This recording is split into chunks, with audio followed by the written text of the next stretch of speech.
Punctuality. Amongst the elements which conduce to success in life, there is one of rare value, which, by some strange oversight, is classed as of little account. We refer to punctuality. We regard it as a virtue. To be punctual in all of your appointments is a duty resting upon you, no less obligatory than the duty of common honesty. An appointment is a contract, and if you do not keep it, you are dishonestly using other people's time, and consequently their money. Punctuality, says Louis XIV, is the politeness of kings. He need not have confined his remarks to blood royal. It is the politeness in every body, and know that whenever you fail to meet an engagement promptly, by which exertion you might have done, you are guilty of a gross breach of etiquette. It is certainly impolite to do a wrong to others, and when you have made an appointment with another person, you owe him punctuality, and you have no right to waste his time if you have your own. Success and happiness depend in a far higher degree on punctuality than many suppose. It is not sufficient to do the right thing, nor in the right way, but it must be done in the right time as well, if we would reap the rewards of our labor. But when so done, its effect in the problem of success is great and efficacious. Lord Nelson attributed all of his success in life to his habit of strict punctuality. Many of our most successful businessmen date their success from the time they commenced to practice this virtue. Thousands have failed in life from carelessness in this respect alone. Nothing inspires confidence in a businessman sooner than his quality, nor is there any habit which sooner saps his reputation as a good businessman than that of always being behind time. Lack of punctuality is not only a serious vice in itself, but it is also the parent of a large progeny of other vices. Hence, he who becomes its victim is more and more involved in toils from which it is almost impossible to escape. He who needlessly breaks his appointments shows that he is as reckless of the waste of other people's time as of his own. His acquaintances readily conclude that the man who is not conscientious about his appointments will be equally careless about his other engagements, and they will refuse to trust him with matters of importance. To the busy man, time is money, and he who robs him of it does him as great an injury as far as the loss of property is concerned as if he had picked his pockets or paid him with forged or counterfeit bill. It is a familiar truth that punctuality is the life of the universe. The planets keep exact time in their revolutions, each as it circles around the sun, coming to its place yearly at the very moment it is due. So, in business, punctuality is the soul of industry, without which all of its wheels come to a dead stand. If the time of the businessman be properly occupied, every hour will have its appropriate work. If the work of 1 hour be postponed to another, it must encroach upon the time of some other duty, or remain undone, and thus the whole business of the day is thrown into disorder. If that which is first at hand be not instantly, steadily, and regularly dispatched, other things accumulate behind, till affairs begin to accumulate all at once, and no human brain can stand the pressure. Punctuality should be made not only a point of courtesy, but a point of conscience. The beginner in business should make this virtue one of the first objects of professional acquisition. Let him not deceive himself with the idea that it is easy of attainment, or that he can practice it by and by, when the necessity of it shall be more cognate.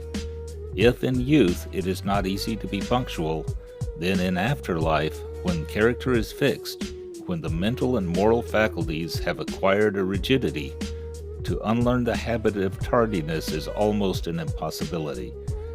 It still holds a man enthralled, though the reason be fully convinced of its criminality and inconvenience. A right estimate of the value of time is the best and surest foundation for habits of punctuality. For if you are not likely to economize time, either for yourself or others, unless you fully realize how valuable it is, and when lost how utterly irreclaimable. The successful men in every calling have had a keen sense of the value of time. They have been misers of minutes, hence you must try and realize the value of time. Each hour, as it passes swiftly away, is gone forever. Lost wealth may be replaced by toil and industry. Lost friends may be regained by consideration and patience. Lost health may be recovered by medical skill and care. Even lost happiness and peace of mind may be restored, but lost time, never. Whilst you read these lines, it is being numbered with the dead past and dying present. There is no recalling it. There is no regaining it. There is no restoring it. You must make the most of time as it flies. You have no right to waste your own, still less, then, that of others, by your lack of punctuality. Not only should a person be thus punctual in all his express engagements and appointments, but in all his implied ones as well. If he has regular hours for his shop or office, let it find him there, at his desk and at work. Punctuality in the performance of known duties other than the keeping of appointments is also one of the chief promoters of success in life. If a certain work or other duty is to be performed, we are too prone to put it off for more convenient season. Such delays are often a fruitful source of after troubles. How many businessmen have been brought to bankruptcy and ruin by the failure of one man to meet his obligations promptly? How many times are we put to great work and expense because we neglected or put off the performance of admitted duties? It is easy to say, wait a while. So easy to let the burden of today's work and duties fall on tomorrow. But when tomorrow comes, and it has its own peculiar duties, and the result is we simply have extra burdens to meet when the time finally comes that our work can no longer be delayed. Punctuality is a virtue that can give force and power to otherwise utterly insignificant character. Like charity, it covers a multitude of sins. If it were easy to show by examples from the lives of great men that their success in life was owing in a large measure to the habits of punctuality, all great commanders have possessed this faculty in an eminent degree. The reason punctuality is such an invariable element of success is not hard to determine. The punctual person, one who always lives up to his engagements and is prompt in fulfilling his implied duties as well, is just the person whose business is conducted after the most approved forms and methods. They are the ones who have time at their disposal to cast their eyes over the field of legitimate enterprise and at once adopt whatever may seem to them to possess real excellence. Having met all their engagements promptly, their word is as good as their bond, their credit unshaken. In short, every avenue of success is open to them.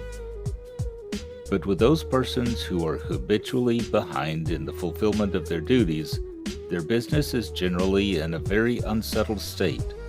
They have not that freshness and business vivacity and life which is always observable in the man who drives his business instead of allowing it to drive him.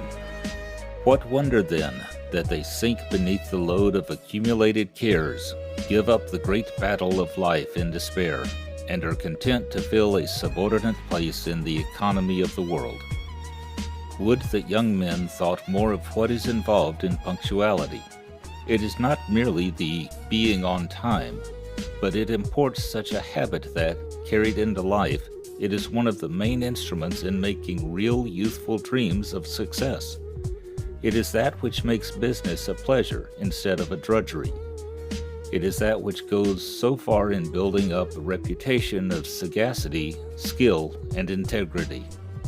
No one can have a high opinion of a person who is so regardless of punctuality, even in small matters, as to be continually breaking his word, under the impression that it is of no consequence, as so many often say, to excuse their habit of being false to their word. There are some persons who seldom or never do as they promised. We know persons who in other respects are worthy people, who can scarcely command confidence because they are so lax in fulfilling their engagements and meeting their obligations in small matters. We know young men of promise who are daily losing ground among their acquaintances for a similar reason. A man will soon ruin himself this way. In all business transactions, in all engagements, Let all do exactly as they say. Be punctual to the minute. Even a little beforehand is far preferable to being a little behind time. Such a habit secures composure, which is essential to happiness.